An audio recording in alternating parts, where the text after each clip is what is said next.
Hello, and welcome to another episode of the William Branham Historical Research Podcast.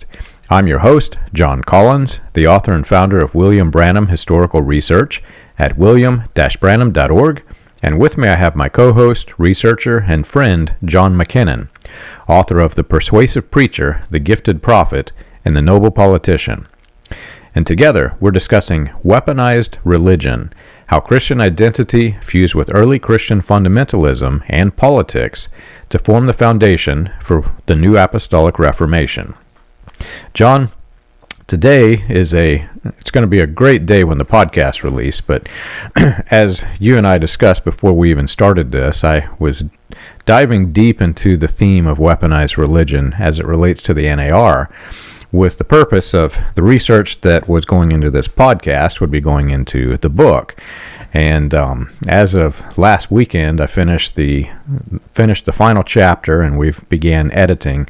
And I think the timing is such that it will come out slightly before this podcast release. But now the book, which is called Weaponized Religion from Christian Identity to the NAR, that will be available with many of the things that we've explored in this podcast, but some other things as well as it relates to the current day and age. So that book will be out soon, and the focus today, we're getting into Wesley Swift. You can't mention Christian identity without mentioning Wesley Swift. He is the one that shaped it into what we even call Christian identity today.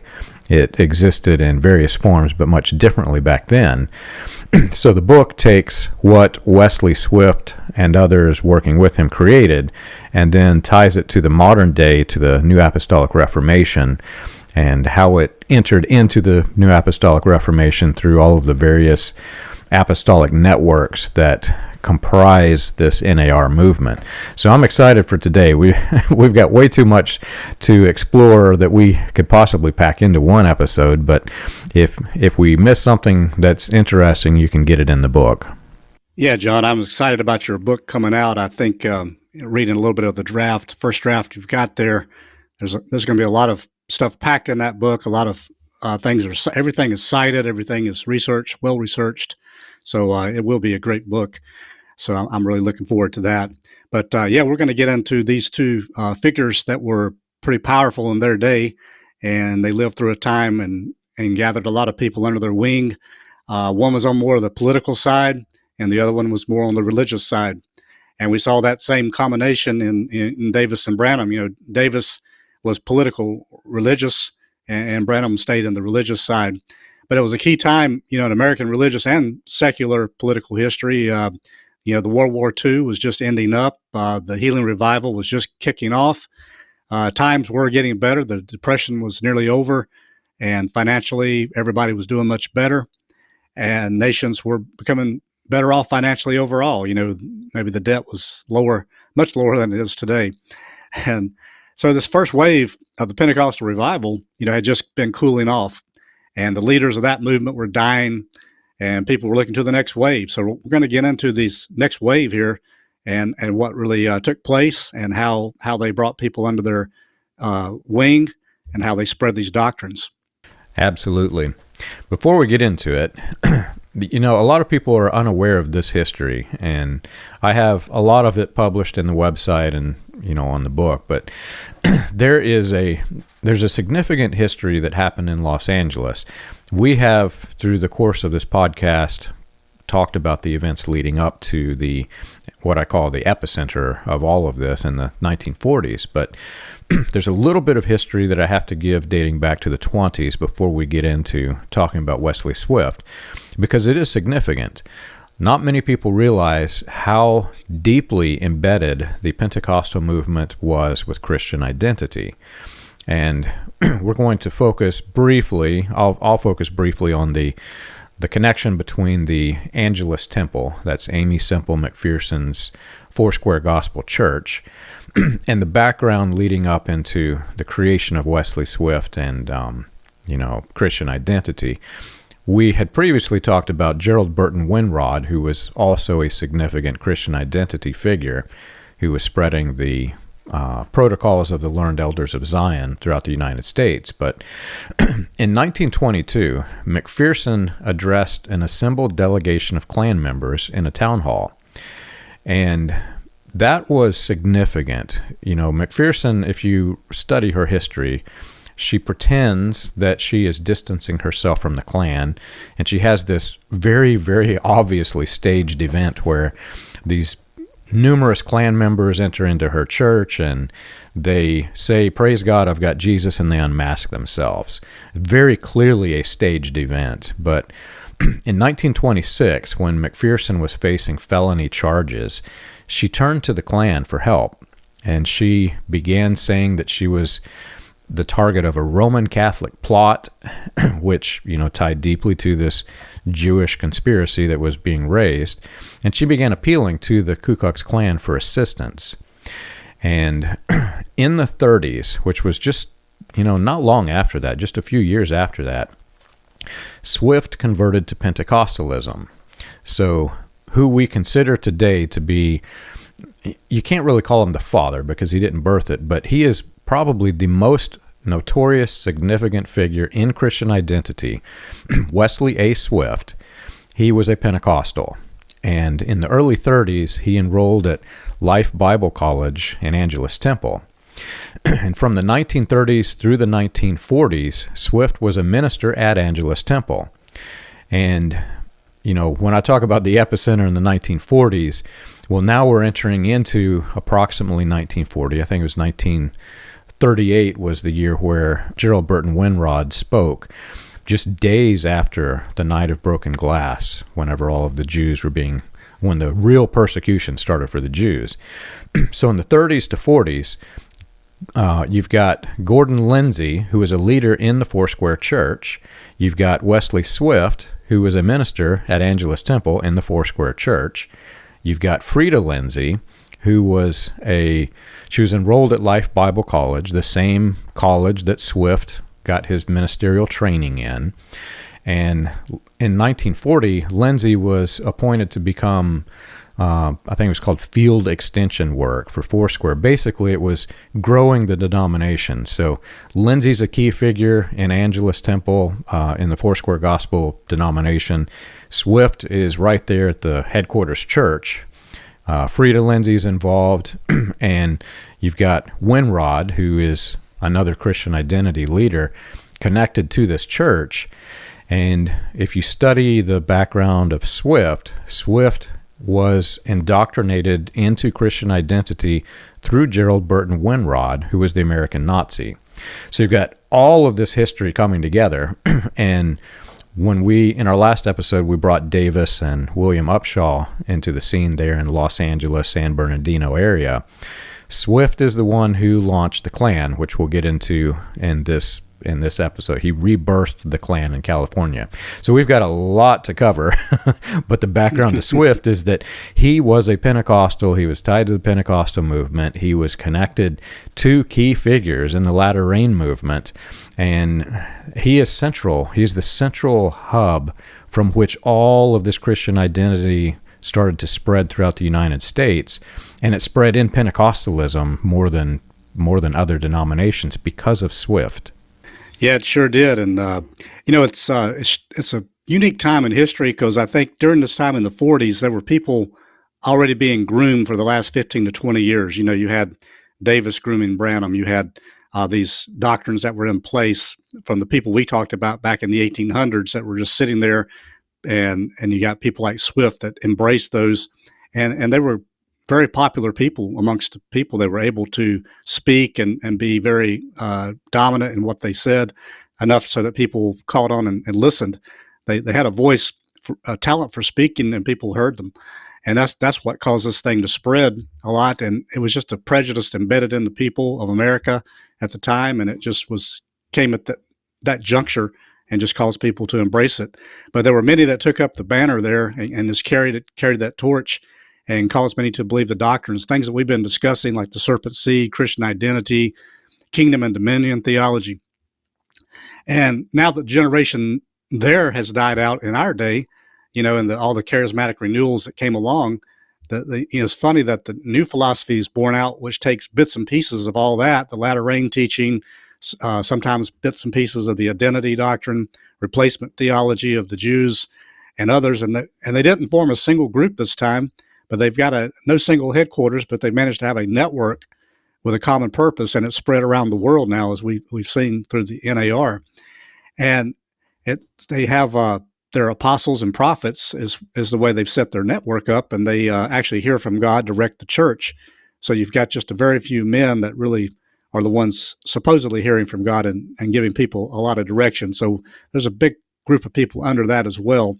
And it's all because of everything coming together. You got gifted men that are gifted for speaking, and you've got them trying to display some gifts, and people are just caught up into that, thinking it's a move of God. But our two main players today, Gerald Smith and Wesley Swift, they were able to gather a following too and promote their doctrines. They're destructive to the nation, but they still exist today. Swift's doctrines went to the aberrant far right, and that's where all these far right groups basically came out of, was what was started by Swift. And he was a more militant form of Pentecostalism, and especially with the extremist white supremacy.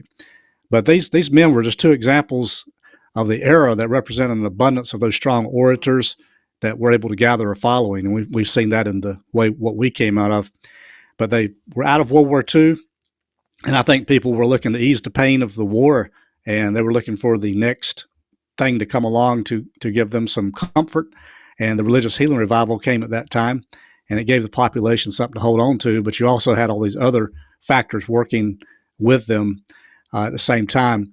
So intertwined with that healing revival was that push for political power, and the teachings of the Christian identity and the white-dominated society really was the arm of pushing political power along with religious power at the same time. And those men rose up, and they gained a following based on those prejudices. And people just seemed to be more gullible back then, or either more trusting of others, and they were easily convinced in those times of limited information. We have the internet today. We can look up a person's background pretty quickly if they're popular and they've got some information out there, and we can find out who they are. But back then, you just didn't have that.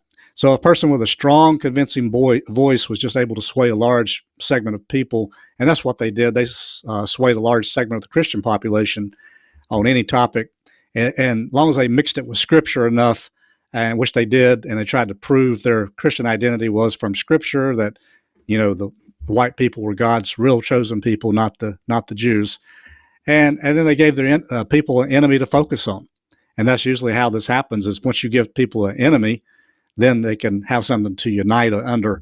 And so the common enemy, of course, was Jews, immigrants, Catholics, and people of color.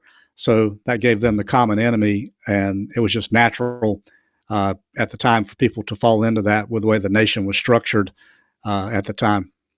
It was, and this was a time, remember, the Klan had gone largely underground after they were exposed in the 20s for domestic terrorism, all of the bad things that were associated with the 1915 Klan.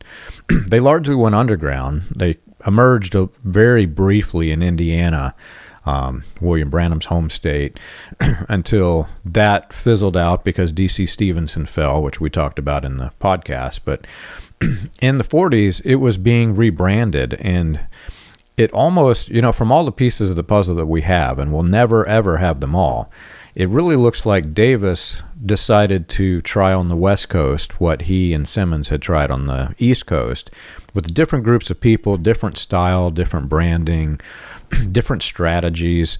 Davis is connected to the Los Angeles elite, and here you've got, Hollywood, all of the film industries that was developing. It was the early film industry. You've got all of this coming together, and Swift was instrumental in bringing all of that together. He was the president of the Anglo-Saxon Christian Society, and we've explored, I think briefly we mentioned it, but up in Canada, you've got Clem Davies, who is working in the Anglo-Saxon Christian world, I think it was. He was a recruiter for the Klan from his church. He was a very very popular guy up in Canada. The Kardashian family, let me say that again, the Kardashian family sponsored Clem Davies to come down into LA not long after this epicenter began. And Clem Davies was, he was widely known as a Christian identity guy. He believed that the same things that Wesley Swift and Gerald Winrod were spreading, Clem Davies was spreading in Canada. So the Kardashians bring him down, and I won't go deep into it in this episode. We'll probably cover this a bit later, but the nephew of the Kardashian patriarch was the founder of the Full Gospel Businessmen's Fellowship International. So this brought the entertainment industry into it. It brought entertainment intertwined with Christian identity. You've got, these people who migrated to the United States in the Los Angeles and the Palm Springs area. They were the business elite. They had all of the vineyards, etc.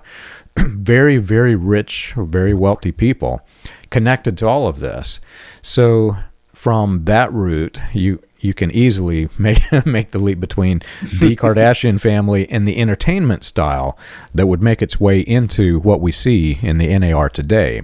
But before we go there, we really need to understand the history of Gerald L.K. Smith, because his role in Christian identity, when it combined with the role of Wesley Swift and brought Smith's politics into Swift's Christian identity, that's where this really began to transition into something that was far more sinister.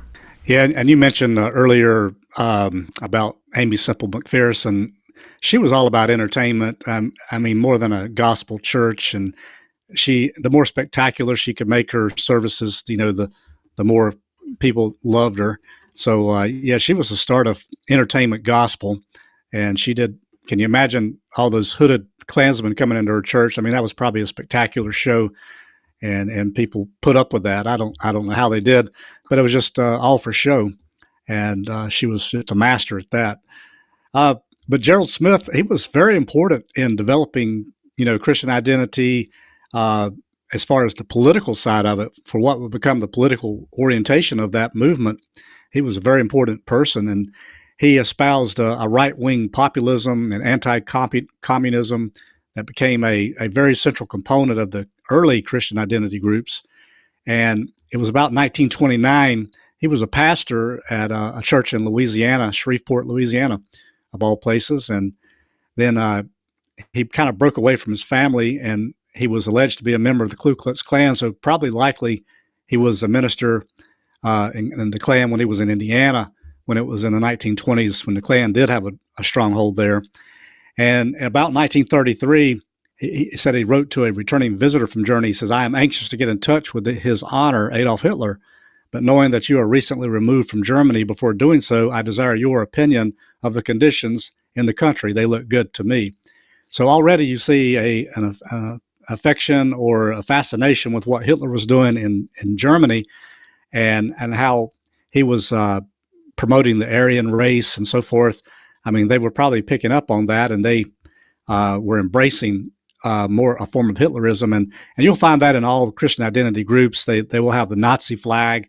And in fact, these people we're talking about today are actually Nazis, but they would carry that flag right on today, in these small little groups that are still out there.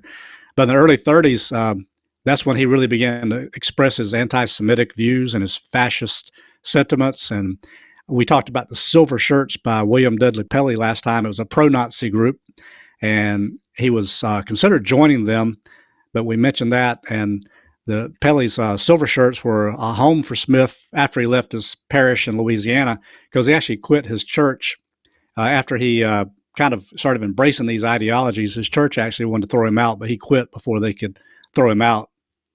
And he gave lectures for that group. And he said, someday 100 million Americans will hide behind the silver shirt for protection. So already they were looking at some type of conflict where, they were going to be the saviors of the good people, and while the bad people were being put out, there was going to be some type of conflict. But that was not very short. That was very short-lived for Smith. It was very small, but he actually joined with Huey Long, which they call the Kingfish. Huey Long was a very progressive senator. He was a future senator, and I believe he might have been governor of the state of Louisiana. But he helped. He was actually a lawyer when he met Smith, and he actually prevented the foreclosure of some of the homes that Smith's congregation had back in the early days, I guess, through the Depression. So through his law office, he was able to help prevent that. So they became bonded over that, and he was very influenced by Long. But Long was pretty much a liberal, and that was when Smith resigned from his church, when he started embracing all the liberal, theology. And Long's platform was share our wealth. He had a movement to confiscate people's fortunes and distribute them to the poor.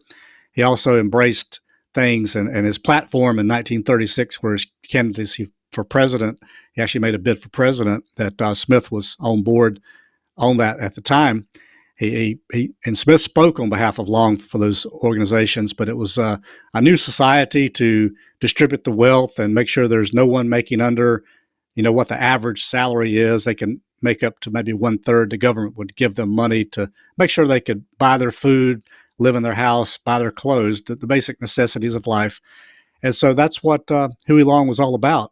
And his slogan was "Every man a king," and they even composed a song by him and Castro Carrazzo. They formed a song in 1935, and they would sing it, as part of their campaign slogan. And it was a share our wealth society. So he was making a lot of headway there, but eventually he was assassinated. He was actually shot to death, and he was murdered. So after Long's murder, Smith just had no political allies in Louisiana, and he had briefly joined a white supremacist who actually embraced Adolf Hitler's book, but that alliance soon crumbled, and he was trying to find his cause, what he was going to go into, and he went in with Francis Townsend, who's a retired physician who tried to provide pensions to older people, and so Smith and Townsend eventually joined Father Coughlin. So we can briefly probably mention Father Coughlin here in a minute, but that was around 1936. After Long's assassination. Right. And Gerald L.K. Smith's significance in the development of what became the NAR cannot be understated. You've got, he worked very closely with Wesley Swift, which I mentioned previously. These two were hand in hand in the West Coast, basically. And Smith, you can find the influence leading from Gerald L.K. Smith into the latter reign right in the so-called 1933 prophecies of William Branham. In 1937, which was just a few years prior to the development of what we're calling the epicenter, the explosion of all of these things, Smith organized what was called a Committee of 1 Million against communism or any other ism that threatens to overthrow the United States government. So, very much like we see today, they were claiming that the United States government was being attacked and infiltrated by, according to them, by the false Jews. Today it's the false the Democrats or whatever. But it was the same exact scenario. They were preaching through religion. They were preaching politics, claiming that who's in office now, we've got to kick them out. We've got to overthrow this government. And that was Gerald L.K. Smith that started this. And William Branham, in the mid-1950s, I can't remember the exact year, but he began claiming that years prior, something like 20 years prior to his actual statement, he said that back then I prophesied about the so-called isms. Well, when he says this, he's appealing to every single person who's sympathetic to Gerald L.K. Smith, because that was the party, that was the committee against the isms, 1 million people against the isms. So Branham appeals directly to the Christian identity crowd. For his initial version, which it altered much, it went through several different versions later, but his very initial version of the 1933 prophecies was nothing more than an appeal to Gerald L.K. Smith's movement. Yeah, so as I mentioned, in 1936, L.K. Smith and Townsend and Charles Coughlin, who was a Roman Catholic priest, they teamed up together. They were initially Father Coughlin, the Roman Catholic priest, he was siding with Franklin Roosevelt. But after Roosevelt was siding with the bankers, then Coughlin, felt like that was big business. The bankers, they were more or less taking the wealth of the people, so he turned against Franklin Roosevelt, and so they teamed up, and they were going to promote William Lemke's Union Party for president. And interesting, Charles Coughlin, he was a great orator too. We talk about these great orators, but he had a listenership of 30 million people in his weekly broadcast at one time on the radio. And they actually, FDR was able to get him off the air for a time by requiring licenses. That's when they first started requiring licenses to be on the radio after he had gathered such a following, and they didn't want him to be too influential. So once they did that, then for a time he had to get off the air, and he was prevented from speaking. But he was convinced by his publisher of his radio to focus on politics, and that's what he began focusing on, and became very politically influential with the people. And so he encouraged him to do that. Then he started broadcasting very vehement, angry broadcasts attacking the banking system, the Jews. And so that was picked up in 1930 for the national broadcast. And that's how he did. He was a very, very influential speaker and would speak on these platforms as they were promoting William Lemke for president. And Smith said he was proud to speak not only for Lemke, but also for the Constitution, the American flag, and the Bible. So it sounds like very political, religious combining together, and sounds like very American. And at the time, it sounded on the surface like it was a good thing.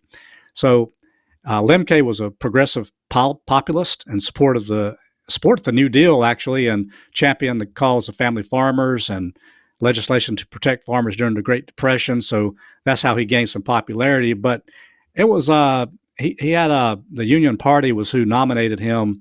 And you'll see these parties even nowadays. You've got the Populist Party, the Libertarian Party, and they're not the majority, so they don't receive a lot of votes. So he received almost 1 million votes, 2% nationwide, and so he gained no electoral votes. So he did not win that election. Was not even figured in it.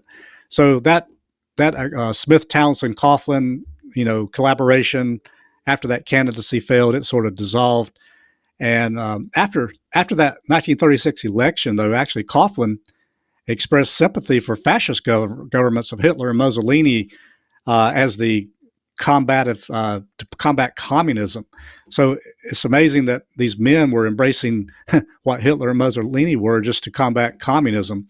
And he also believed Jewish bankers were behind the Russian Revolution and he backed the Jewish Bolshevism conspiracy theory.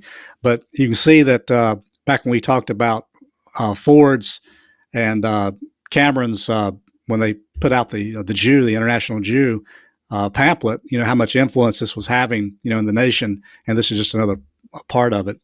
And he began to support far-right organizations called the Christian Front. And he claimed that he was an inspiration to it. He urged the formation of a national Christian movement to violently rebel against the U.S. government. And he personally selected John Cassidy to lead it. So then there you have an organization being formed to try to overthrow the government. And that's where, this is really intertwined with everything we're talking about. Christian Front was anti-Semitic. It was a political association, active till about 1940. And it was all started from Coughlin's, radio broadcasts, the things he was promoting. So you can see why the nation didn't want those things, promoted. But by the end of 1940, it was no longer active. And in fact, the FBI had begun to investigate this. So that's for plotting to overthrow the government, and it was, but Coughlin was able to quietly sneak out of it. It was revealed that he was never officially a member. So somehow these people that seem to promote these things can somehow wiggle out of it and come clear. It's kind of like with Upshaw. He was right there embedded with Davis, but he got out of it, so his reputation remained intact. So somehow they always have to have an out, and they generally prepare themselves an out in case their organization fails. Have you ever wondered how the Pentecostal movement started, or how the progression of modern Pentecostalism transitioned through the latter rain, charismatic, and other fringe movements into the new Apostolic Reformation? You can learn this and more on William Branham Historical Research's website, william-branham.org. On the books page of the website, you can find the compiled research of John Collins, Charles Paisley, Stephen Montgomery, John McKinnon, and others, with links to the paper, audio, and digital versions of each book. You can also find resources and documentation on various people and topics related to those movements. If you want to contribute to the cause, you can support the podcast by clicking the Contribute button at the top. And as always, be sure to like and subscribe to the audio or video version that you're listening to or watching. On behalf of William Branham Historical Research, we want to thank you for your support. It's crazy, man. When you think of all this history and how it came to be, I mean, there's not one single aspect of this that you can focus on to understand it. You literally have to understand so many complicated, complex histories. I was reading history just last night in preparation for this, and there are actually significant questions as to whether Gerald L.K. Smith was even a believer in the Christian identity doctrines. Like he embraced it, I think, because his political party was fizzling out. I think he saw the power in the Christian identity movement, and he just shifted his politics towards that. But you mentioned the Christian nation movement that was being developed. When you hear the term Christian nationalist today, it's because this army that Smith was creating, he called it the Christian Nationalists. And they were militant from their inception. Whenever Smith was building his organizations, he would send out what was called a confidential admission card. And you had to fill out your information into it.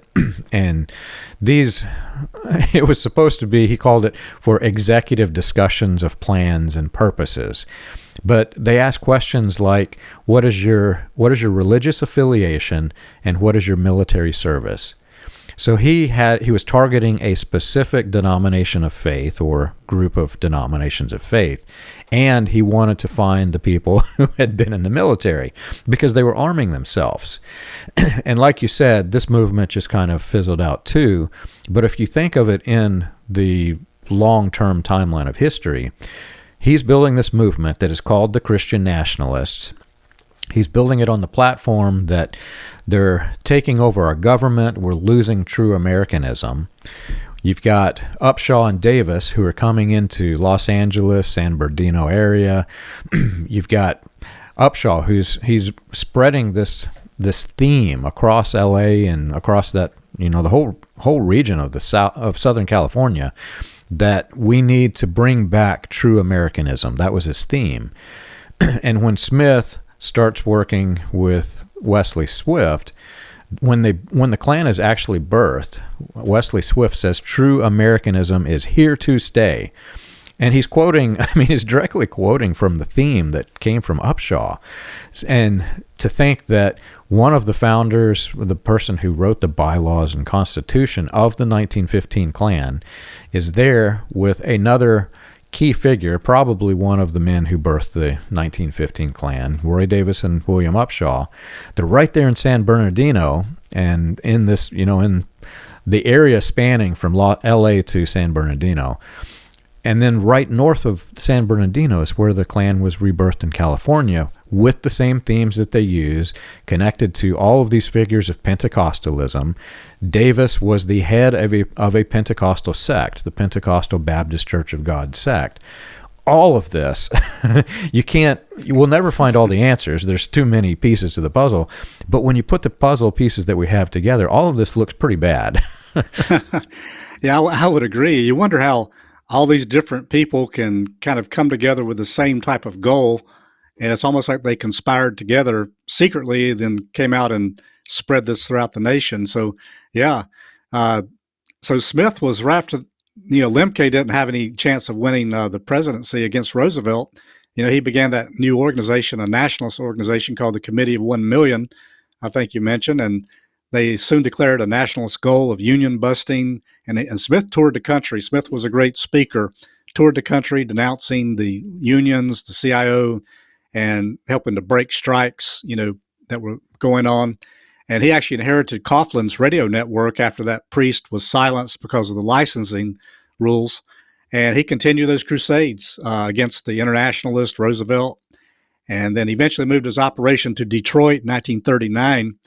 And that's where Henry Ford comes in. And Smith claimed it was Ford who introduced him to anti-Semitism through the pamphlet, The International Jew, as I mentioned. And Smith made friends in Congress. There was a few persons in Congress, and one was Robert Rice Reynolds. Reynolds wanted to build a wall around the country to keep out immigrants, kind of like what we're doing today, building the wall. But I do agree that, people that are just pouring into the country that's not a good thing. But back then, people just didn't pour into the country. They were more sympathetic or obeyed the laws more or less, and they came legally versus the way they pour in today. But yeah, they wanted to build a wall. So, and Hoffman was another person, Claire Hoffman. He was part of it too. And Hoffman reassured Americans, many of us doubt that Germany wants more than has been asked through the ages by every people, by every nation, which has found itself with territory too small. He said, Hitler and Mussolini have a date with destiny. It's foolish to oppose them, so why not play ball with them? So, they were very sympathetic to those fascist governments, for some reason. And I do not understand, why in the world, with all the evil that, came out of Hitler's government, why they would even be sympathetic to it. But Smith began publishing a paper. Here we have The Cross and the Flag, which espoused a vision of Christian nationalism in 1942. And he founded his own political party, America First, and opposed America's involvement in World War II. And he would rebrand his party as the Christian Nationalist Crusade in 1947. So now we're coming into the age of what we were talking about. So yeah, he was very much a Christian nationalist, and he was promoting these organizations, trying to, declare that America was a Christian nation, and we need to, get everything out that's unchristian and have it as only maybe the white Christian Protestant people as the rulers of this nation. And that's really the key, trying to make it a white Christian nation. That was the theme that was being spread by the Klan. And so there are significant questions as to whether or not Gerald L.K. Smith was in the Klan. We find no evidence of it, except for when he was working with Wesley Swift. They asked Swift in the newspapers whenever the Klan was being rebirthed. They asked him, who is the leader of this group? And Swift denied it, even though it's very clear that Swift was one of the key organizers. He didn't name Roy Davis or William Upshaw, but there was one quote where he said that Gerald L.K. Smith is leading the group or leading the charge. I can't remember his exact phrase. He didn't come out and say that, Gerald L.K. Smith was the Grand Dragon or the supreme the supreme wizard of the Klan, but he did name him as a person who was instigating the movement. And when I first read that, I thought, okay, well, that means that Smith is probably the imperial wizard and that his right-hand man is Wesley Swift. But when I started putting all of the pieces of the timeline together, when you got Roy Davis out there, William Upshaw out there, right as the Klan is being rebirthed, you've got Wesley Swift, who is the head of he was one of the presidents, I think it was, of the Anglo-Saxon Federation. And he brought the Anglo-Saxon Federation down into Los Angeles right before this was birthed. So, there's all of these different pieces of the puzzle that are moving together. It's really hard to say, but I'm starting to form the opinion that likely it wasn't one single central figure, and that's why Swift didn't directly answer. There were probably multiple figures that were either competing for leadership, or maybe they wanted it to be, a joint collaboration of leaders where it would be slightly different than the original Klan before. And if the government were to attack it, well, who do you attack? Which leader is the leader of the group? And that's literally what happened here, because as Swift is naming who's the leader, he can't answer. There's really no answer. And so I think it was probably a strategy, and that's why we'll never know, if Davis was directly involved or indirectly involved in creating it. All we know is that Davis was there right as the Klan was created. Upshaw was there right as the Klan was created. And it wasn't long after this that the connection between William Branham and the elite in the LA, Palm Springs area, it wasn't long after that until he was brought in. And he was this no-name minister from Indiana. Like, how was he even connected? How do they even know his name? And it was because of this connection, this collaboration between politics, religion, Christian identity, Christian nationalism, and most importantly, Pentecostalism.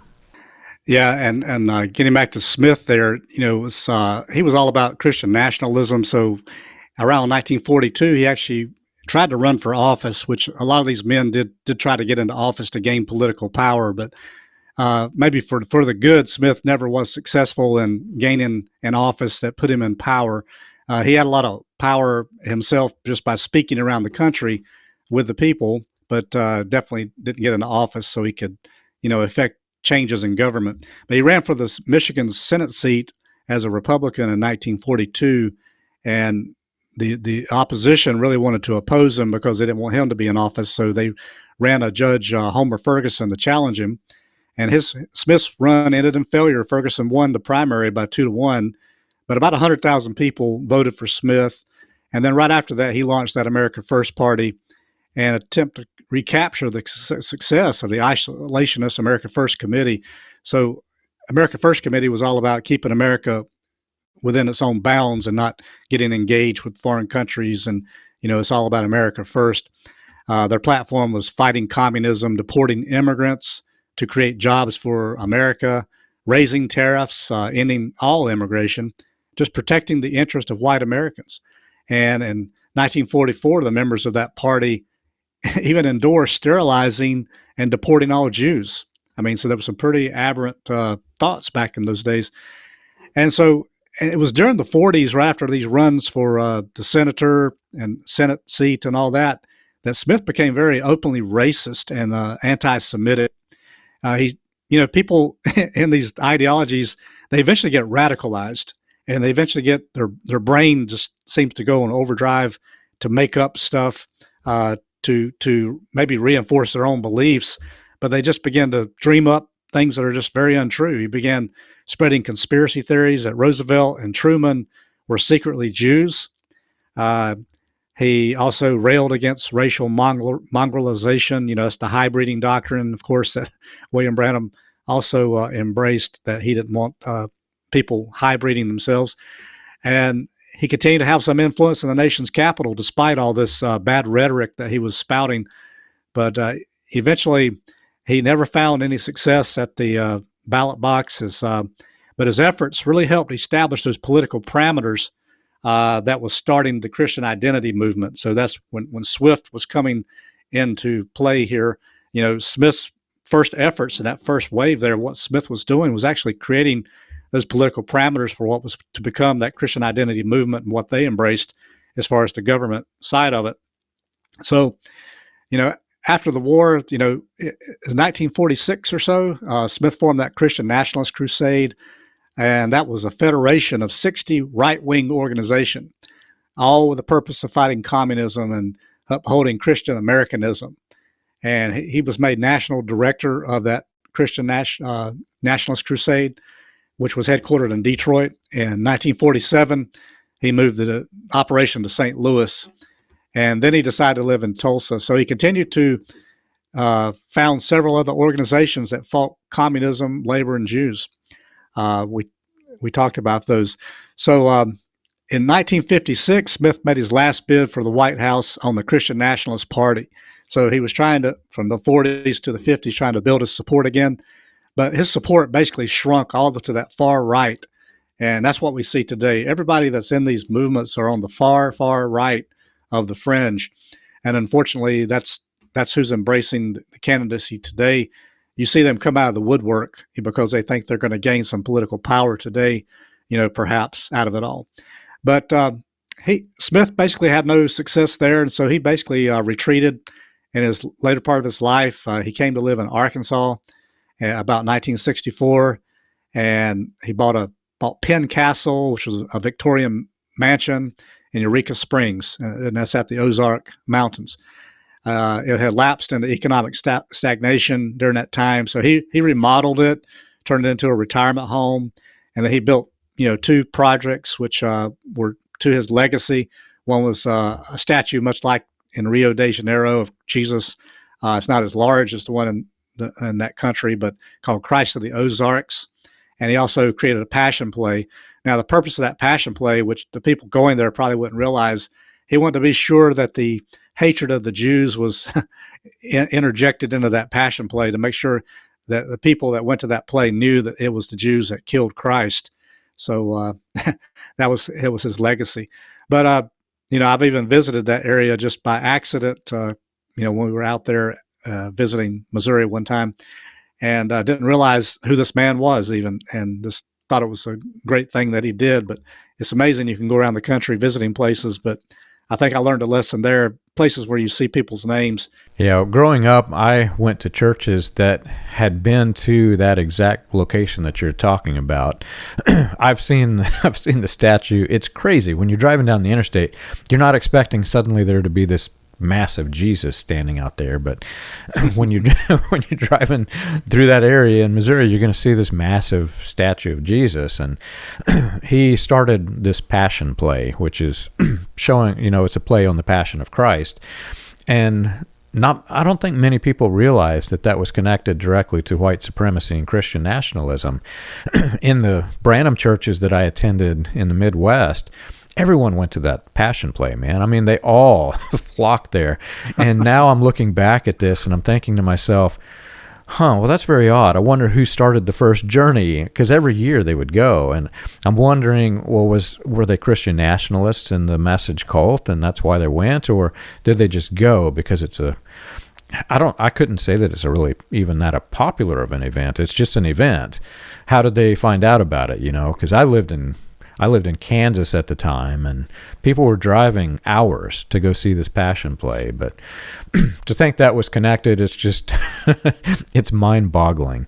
And like you said, the connection between Gerald L.K. Smith and Wesley Swift, which I've been mentioning, it's such a strong connection. There is no denial that Gerald L.K. Smith, who was building his platform of politics and Christian nationalism at the same time, found a receptive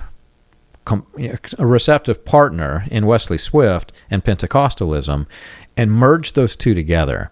So upon that merging, which happened in, I think it was 1946, I believe, whenever the Klan was birthed in California, you've got Pentecostalism at the center of it, in the forefront. He was a Pentecostal minister.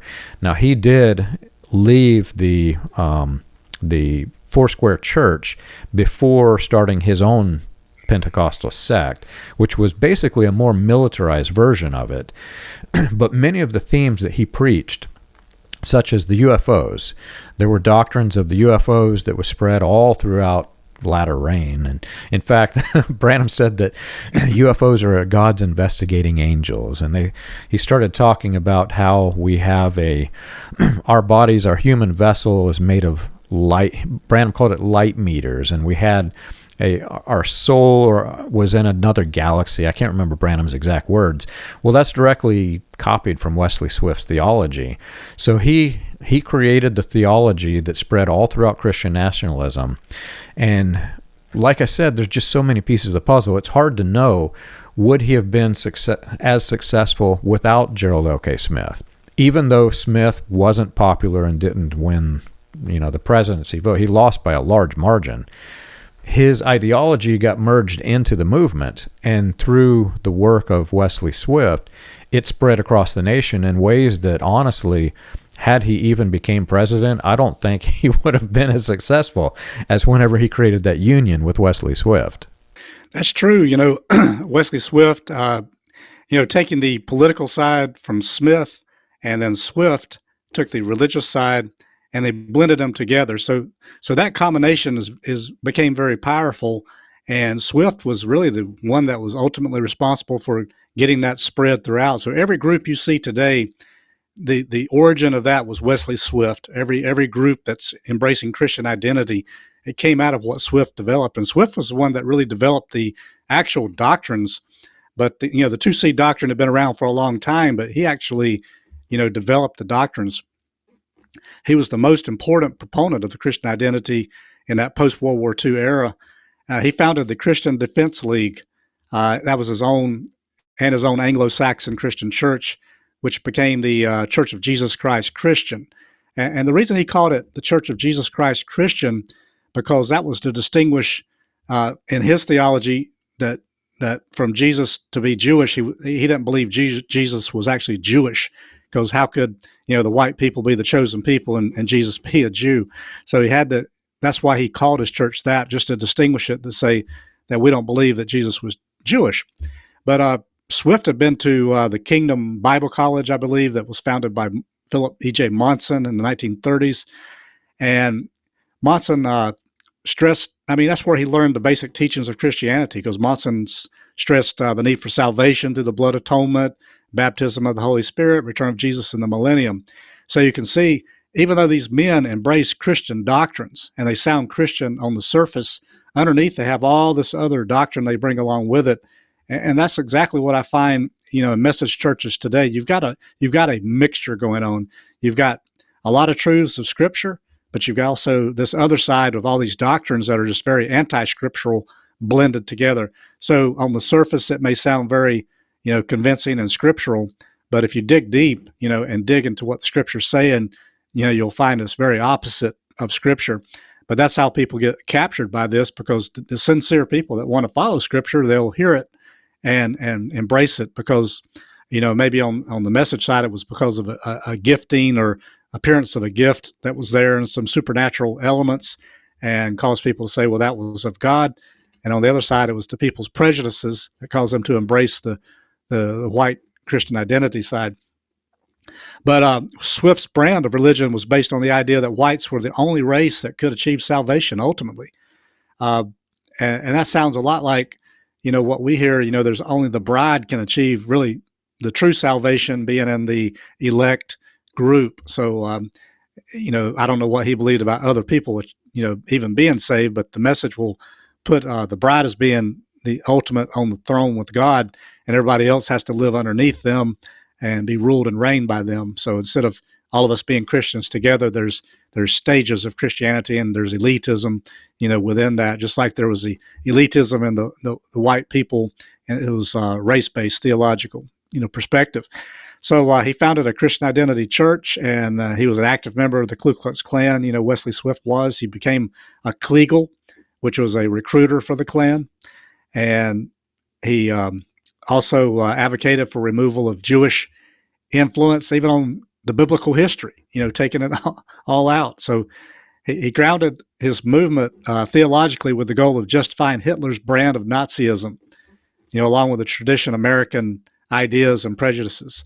And he convinced his followers that his racist church was ordained by God. So eventually they have enough Scripture and the way they've interpreted Scripture, along with the things that are true that they're teaching, blend it together. It just convinces people, what they're teaching is truth. And so you eventually embrace it. So if you're hearing Christian identity and you're a white person, eventually you have to separate that out of your mind, so that, you can discern what is true and what is not, because that's what captures you. Think, well, maybe it is true because I've got some of these scriptures that seem to align with it.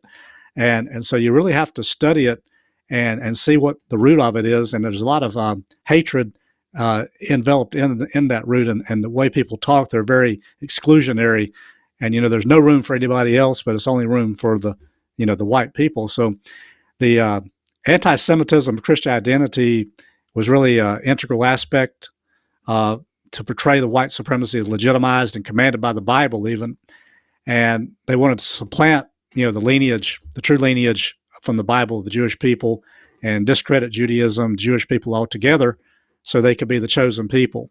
So that was the whole idea. And that's what the 2C doctrine is really trying to do. So really this 2C doctrine that has found its way into the message, its roots are trying to, create an exclusive people, elect people that shows us all by race, It's not by a spiritual, act of God. It's based on your skin color, and that's so opposite to what God is, who created all people. And so, Christian identity organized, through the Nazis and the KKK, and that Kingdom Bible Institute was another thing that was formed. And so just a lot of these groups were forming to promote it. And so there was another guy that was mentioned, John Lovell. He was a proponent of the British Israel doctrine. He was director of Kingdom Tract Society. So he sent his tracts throughout the United States. There were many people promoting this ideology, but Lovell was a close associate of Gerald Smith and a religious teacher to Wesley Swift. And they shared many of the same viewpoints. And Lovell organized conferences, for the Canadian and American British Israelites in the 1940s in California. So you can see it helped spur that transition along the way to Christian identity, which was promoted by Swift. Yeah, I think those transitions are key to understand, because whenever people who are listening to the podcast from the NAR hear the two-seed doctrine of Christian identity, for example, they think, well, this is unrelated to me. We didn't teach that in our churches. But if you look at the trail of history, the NAR exists because it came through this history. And when you look from the opposite end, you look at the Christian nationalism that Gerald L.K. Smith was bringing, and then you look at the very racist sermons that were preached by Wesley Swift. You don't see an exact apples-to-apples comparison there either, but you can see the political themes from Gerald L.K. Smith going into Wesley Swift.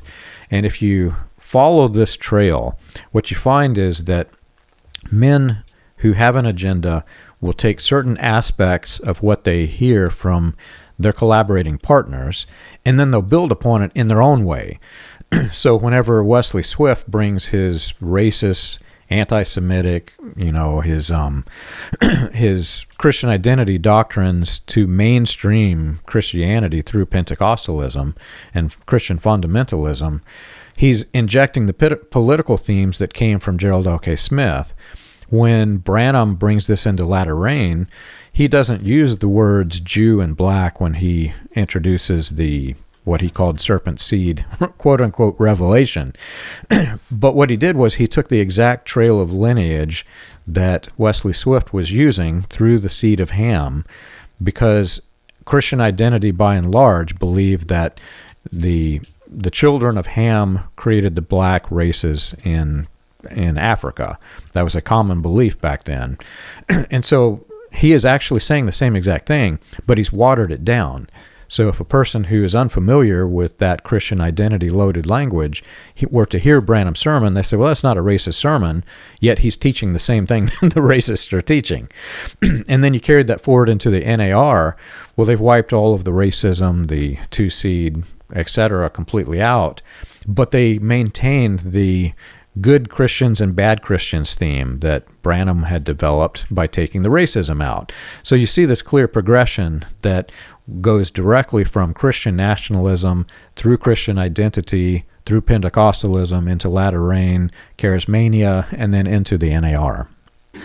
Yeah, so, it's just like that. It was like the influence of Smith and Swift that we see today started all this. So everything you're seeing today is just a manifestation of the influence of those two people. It all started through their ideas and them promoting these ideas. And then after they died off, many others came and picked up the torch and carried it on. And they started churches and organizations. And so we see, and most of them are on the far, far right. But the danger of these extreme doctrines and exclusive doctrines, we've seen that in not only the political side, but the religious side. You get men raised up, you've got apostles, prophets, or you got men that claim to be, they're speaking for God, and they carry their followers off into death. But there's a danger in that, and these exclusive doctrines, some take it to the very extreme end, and some people are very prone to be radicalized, and they act on their own. So in a way, these organizations begin, but it causes some to act on their own, like the recent shooter we saw that tried to take out, one of the candidates, Trump, and those ideologies really divide the nation. So they're really not united the nation. They're really dividing the nation. And they're very destructive to the nation's existence even. So it's good that we're talking about this, but I think America is a divided country currently, and it's hard to estimate how many are on either side maybe right now, but and how many are things that promote the free country's unity. But I do hope common sense will prevail in the end. I hope these podcasts will be helpful to get people to thinking and discussing these issues, because I think they're very important to us. I agree. They're extremely important, and we're only scratching the surface of the history that we could give with this one episode. These two figures are so complex, and they remained influential well into the 60s. So it's not like there's this epicenter in the 40s and then that history dies out. They were continuing to influence latter rain through the rest of their lives, which we'll get into as we get deeper into this episode. But make no mistake, Christian identity had a strong influence over Pentecostalism and latter rain. And the militant themes, even though Wesley Swift was very militant in the way that he preached, and that's why he created the extremism, even though they're not talking about weapons and such in the NAR, they are talking about dominionism and the kingdom theology. And I think the most important thing that you just said is that the statements made during sermons, when people are sitting in your congregations and they've shut off all critical thought, your words have consequences. So whenever you make a statement that can be taken by a person who's mentally unstable to lead them into extremism, it will. That's what happens whenever you make a statement that has negative consequences. So if you get nothing else from this episode, realize that the background of why these ministers in the NAR are saying these things is a very, very sinister background, a sinister history, which we're scratching the surface, and we'll get into in the next episode even more. So if you've enjoyed our show and you want more information, you can check us out on the web. You can find us at william-branham.org. For more information about Roy Davis and William Branham, you can read The Persuasive Preacher, The Gifted Prophet, and The Noble Politician. And for more information about the dark side of the NAR, read Weaponized Religion, From Christian Identity to the NAR, available on Amazon, Kindle, and soon Audible.